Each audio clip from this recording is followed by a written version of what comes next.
Loro, telu. Assalamualaikum warahmatullahi wabarakatuh. Kami dari kelompok 3 akan menjelaskan tentang materi alkali dan alkali tanah. Sebelum itu, perkenalkan anggota kelompok kami. Dari saya sendiri, saya Anggun Putri, absen 6. Saya Devian Syarifatul, absen 11. Saya Dwi Oktaviani, absen 14. Saya Muska Jana, absen 25. Saya Rian Jaber Tafirdi, absen 32. Saya Yuri Sandi, Ilham Pratama, absen 35. Macam-macam alkali tanah. Yang pertama adalah macam-macam alkali. Alkali sendiri ini adalah golongan pertama dari 1A. Golongan 1A. Macam-macamnya yaitu yang pertama ada litium, yang kedua natrium, yang ketiga kalium, 4 rubidium, 5 cesium dan 6 fransium. Terus yang kedua dikat ya.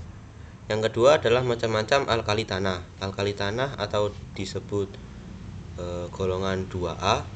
Macam-macamnya yaitu yang pertama ada berilium, kedua magnesium, ketiga kalsium, 4 strontium, 5 barium, dan 6 radium. Saya nomor absen 11 akan menjelaskan sifat-sifat dari alkali. Nah, berikut ini adalah sifat-sifat dari alkali. Yang pertama yaitu lunak. Logam alkali ini cenderung memiliki sifat yang sangat lunak sehingga dapat dipotong dengan pisau. Yang kedua yaitu mengkilap. Logam alkali memiliki kemampuan untuk mengkilap saat permukaannya bersih. Yang ketiga, titik leleh rendah. Sebagian besar logam alkali memiliki titik leleh yang relatif rendah. Yang keempat, alkali ini merupakan konduktor listrik yang sangat baik. Yang kelima, sangat reaktif.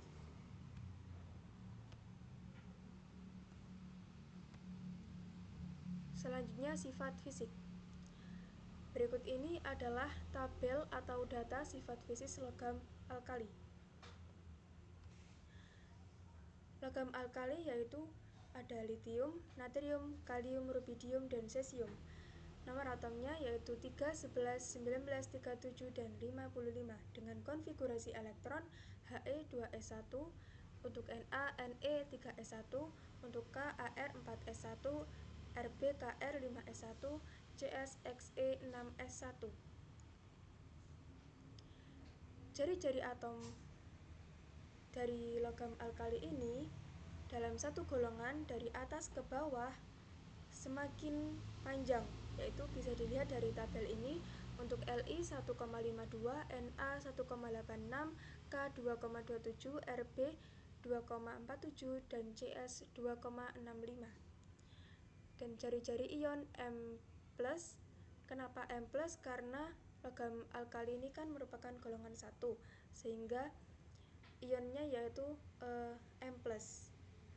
Jari-jari ion M+ ini dalam satu golongan dari atas ke bawah semakin panjang. Dapat dilihat bahwa dari litium 0,6, Na 0,95, K 1,33, Rb 1,48, dan Cs 1,69. Sehingga dari litium ke cesium ini semakin panjang jari-jari ion dan atomnya. Selanjutnya, titik cair dan titik didih. Titik cair atau titik leleh ini merupakan suhu ketika zat padat mulai meleleh. Artinya suhu ketika zat logam alkali ini mulai meleleh.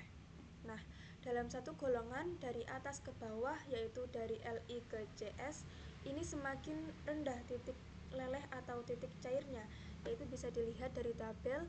Li-nya 181, Na titik cair 98 derajat Celcius, hingga cesium 28 derajat Celcius.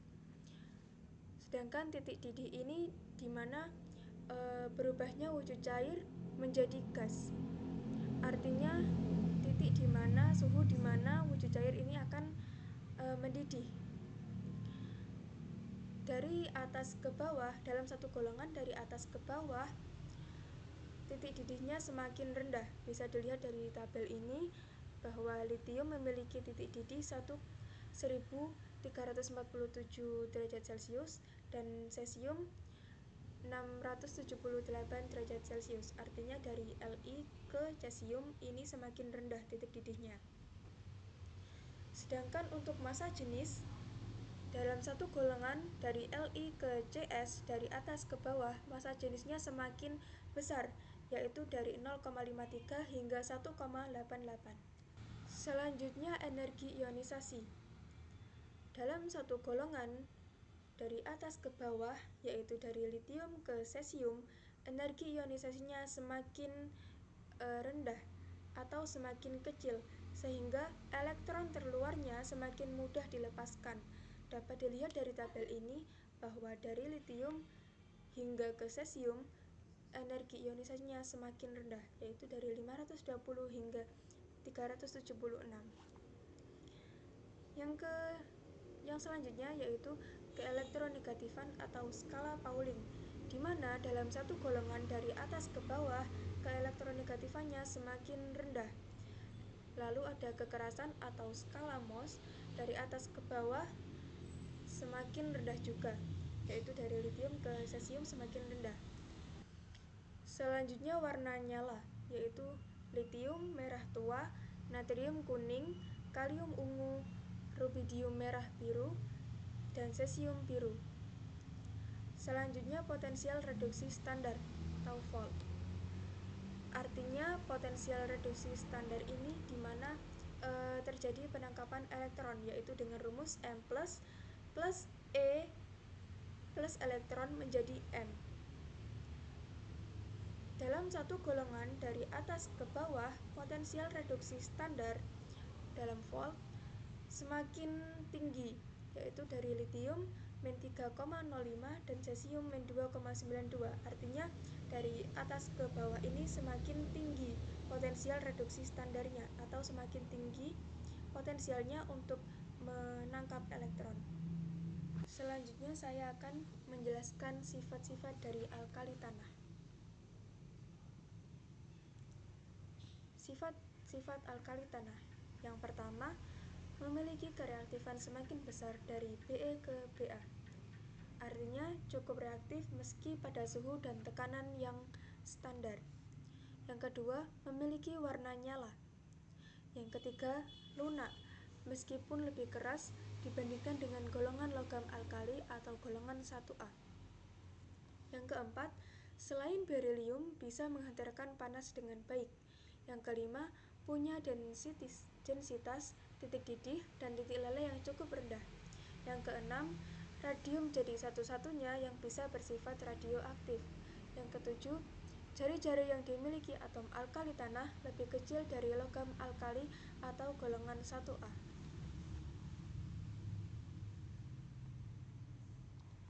Berikut ini adalah data atau tabel dari sifat fisik logam alkali tanah. Logam alkali tanah yaitu golongan 2 yang terdiri dari Be, Mg, Ca, Sr, dan Ba dengan nomor atom 4, 12, 20, 38, dan 56 dengan konfigurasi elektron yaitu sebagai berikut. Selanjutnya titik cair dan titik didih.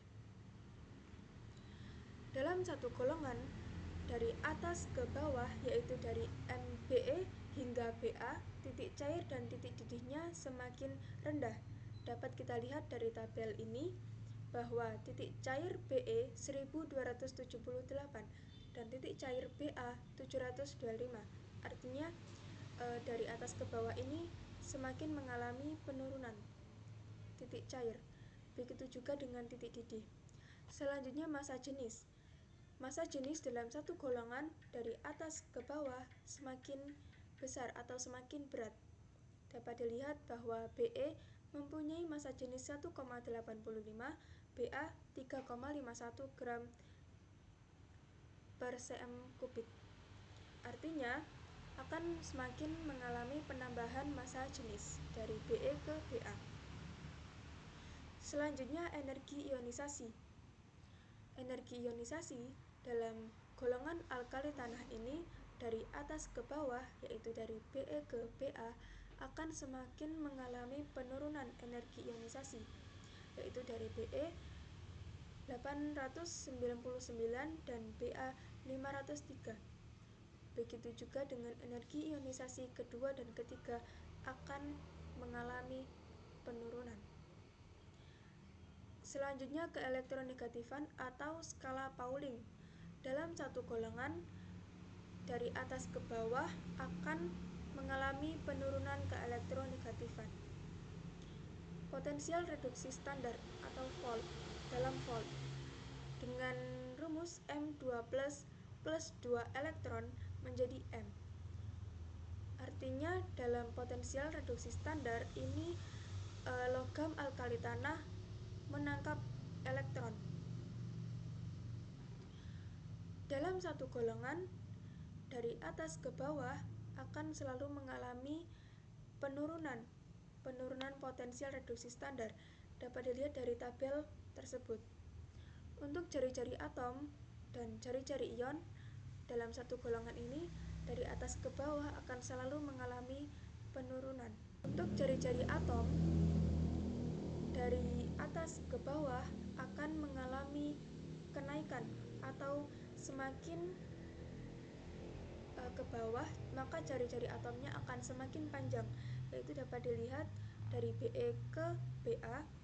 BE mempunyai jari-jari atom 1,13 sedangkan BA mempunyai jari-jari atom 2,17. Hal ini artinya dari BE ke BA akan selalu mengalami penambahan jari-jari atom hingga BA sebesar 2,17. Untuk jari-jari ion M2+, dari atas ke bawah akan semakin mengalami kenaikan juga, yaitu dari 0,30 hingga 1,35. Untuk kekerasan atau skala Mohs dari BE ke BA akan mengalami penurunan. Untuk warna nyalanya BE tidak ada warna, Mg tidak ada, Ca jingga merah, Sr merah, dan Ba hijau.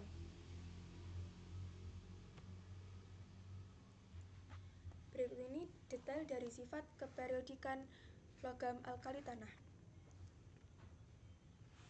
Yang pertama, semakin besar periode, maka semakin besar jari-jari atomnya. Artinya, semakin besar periode, artinya semakin ke bawah, maka semakin besar jari-jari atomnya. Sehingga berilium ini terkecil dan barium terbesar. Yang kedua, semakin besar periode, semakin kecil energi ionisasi serta keelektronegatifannya. Akan tetapi daya reduksinya menjadi semakin besar. Yang ketiga, logam alkali tanah punya konfigurasi elektron valensi Ns2 atau selalu berpasangan. Yang keempat, alkali tanah mempunyai energi ionisasi lebih besar daripada logam alkali. Yang kelima, energi hidrasi ion M2+ alkali tanah lebih besar daripada energi ionisasi M+ pada logam alkali. Yang keenam, alkali tanah dapat dengan mudah membentuk kristal dengan susunan rapat, sehingga lebih keras dibandingkan dengan logam alkali. Yang ketujuh, berilium memiliki kecenderungan untuk membentuk ikatan kovalen. Logam alkali tanah merupakan reduktor kuat. Saya akan menjelaskan tentang alkali, yaitu penyimpanannya. Penyimpanan alkali seperti logam alkali, seperti natrium atau kalium, memerlukan langkah-langkah khusus karena sifat reaktif dan reaktivitas mereka terhadap udara dan air. Salah satu metode umum yang digunakan untuk menyimpan alkali adalah dengan menyimpannya dalam minyak. Minyak digunakan sebagai media penyimpanan karena memiliki sifat yang tidak larut dalam air dan tidak bereaksi dengan alkali. Dalam kasus logam alkali, minyak yang biasanya digunakan adalah minyak parafin atau mineral. Alkali disimpan dalam wadah yang tahan terhadap korosi, seperti wadah logam atau kaca, yang kemudian diisi dengan minyak. Minyak harus menjaga alkali tetap terisolasi dari udara dan air, menghindari reaksi yang bisa terjadi jika alkali terpapar langsung.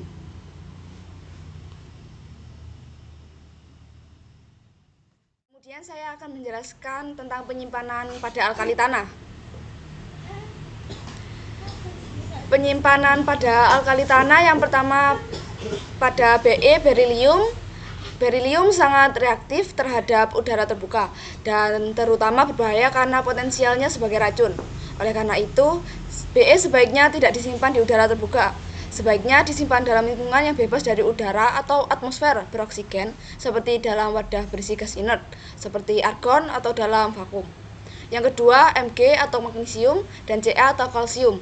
Magnesium dan kalsium dapat disimpan pada suhu ruangan tanpa perlindungan khusus dari udara. Tetapi disarankan untuk menjaganya dari kelembapan berlebihan. Penyimpanan dalam wadah kedap udara adalah pilihan yang baik jika ingin mempertahankan kebersihan dan kualitasnya. Yang ketiga ada Sr atau strontium dan Ba atau barium. Strontium dan barium cenderung lebih reaktif daripada magnesium dan kalsium. Oleh karena itu, direkomendasikan untuk menyimpan Sr dan Ba dalam minyak atau zat pelindung lainnya. Minyak mineral atau minyak vakum sering digunakan untuk tujuan ini. Yang keempat atau yang terakhir yaitu Ra atau radium. Radium adalah unsur radioaktif yang sangat berbahaya dan penyimpanannya memerlukan perhatian ekstra. Biasanya radium disimpan dalam wadah yang tahan radiasi dan dikendalikan dengan ketat dan dalam lingkungan yang aman, sesuai dengan regulasi nuklir yang berlaku. Jadi penting untuk selalu berhati-hati saat menangani alkali tanah dan senyawa radioaktif seperti radium karena potensial bahaya yang terkait dengannya. Oke, jadi di sini saya akan menjelaskan reaksi logam alkali dan reaksi logam alkali tanah. Yang pertama yaitu reaksi logam alkali. Reaksi logam alkali dengan berbagai zat adalah salah satu ciri khas logam alkali yang menunjukkan sifat reaktif mereka. Berikut adalah penjelasan singkat mengenal reaksi logam alkali dengan air, oksigen, dan halogen. Yang pertama yaitu reaksi dengan air. Ketika logam alkali bereaksi dengan udara, terutama saat terpapar kelembapan udara, mereka dapat membentuk oksida dan nitrida. Contoh reaksi ini adalah pembentukan oksida dalam logam alkali seperti natrium oksida atau Na2O dan kalium oksida K2O saat logam-logam tersebut teroksidasi oleh oksigen udara. Yang kedua yaitu reaksi dengan air. Logam alkali sangat reaktif terhadap oksigen. Ketika terpapar secara langsung ke udara, mereka segera membentuk oksida logam alkali seperti natrium oksida atau Na2O dan kalium oksida atau K2O. Reaksi ini dapat menjadi sangat eksotermis atau melepaskan panas dan kadang-kadang bahkan dapat memicu kebakaran logam alkali jika kondisi cukup ekstrim. Yang ketiga yaitu reaksi dengan halogen. Contohnya klorin. Logam alkali dapat bereaksi dengan unsur halogen seperti klorin atau Cl2 untuk membentuk garam logam halida. Reaksi ini biasanya sangat eksotermis. Contoh reaksi ini adalah pembentukan natrium klorida atau NaCl ketika natrium bereaksi dengan klorin, yaitu 2Na ditambah Cl2 menjadi 2NaCl. Reaksi logam alkali dengan berbagai zat adalah contoh konkret dari sifat reaktif dan kimia unik dari unsur-unsur ini. Di sini saya akan menjelaskan reaksi logam alkali tanah dengan air dan dengan oksigen. Yang pertama yaitu reaksi logam alkali tanah dengan air. Berilium tidak bereaksi dengan air, sedangkan logam magnesium bereaksi sangat lambat dan hanya dapat bereaksi dengan air panas. Logam kalsium, strontium, barium, dan radium bereaksi sangat cepat dan dapat bereaksi dengan air dingin. Persamaan umum reaksi logam alkali tanah dengan air adalah sebagai berikut. M ditambah 2H2O menjadi MOH2 plus H2.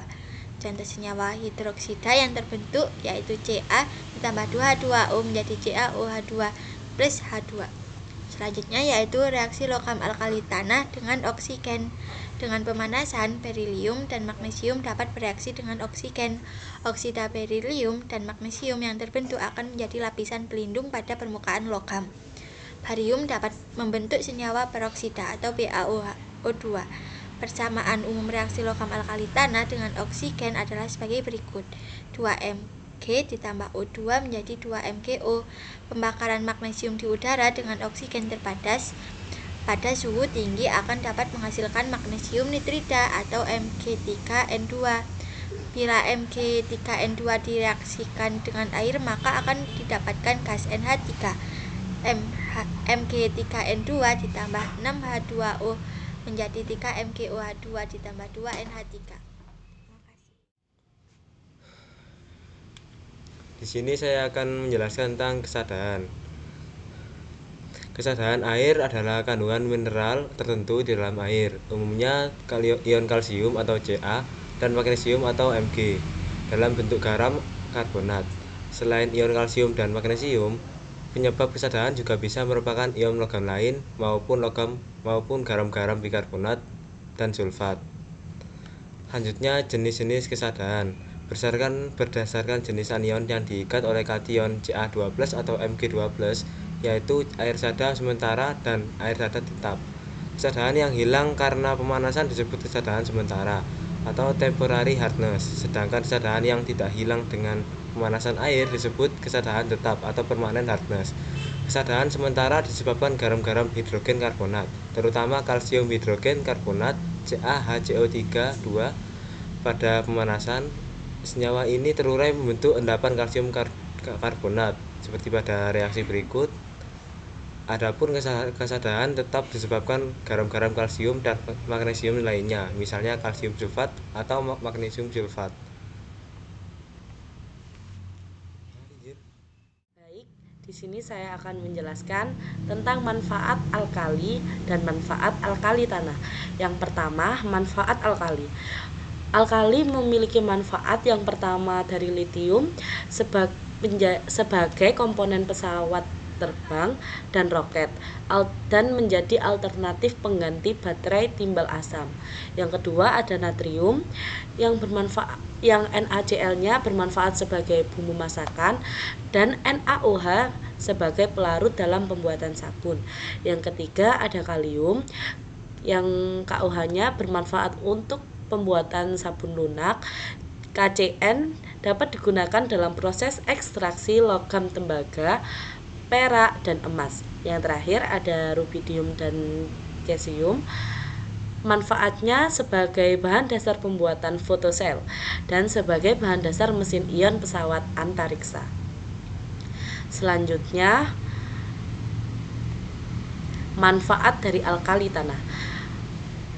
Manfaat alkali tanah ada 3. Yang pertama, berilium dapat dijadikan aloi dalam pembuatan pesawat dan misil sebagai pengendali reaksi nuklir. Yang kedua ada magnesium yang dapat digunakan dalam pembuatan baja ringan dan bahan kembang api. Dan yang terakhir ada kalsium sebagai bahan dasar utama pembuatan semen dan kapur tulis serta penting untuk pertumbuhan gigi dan tulang.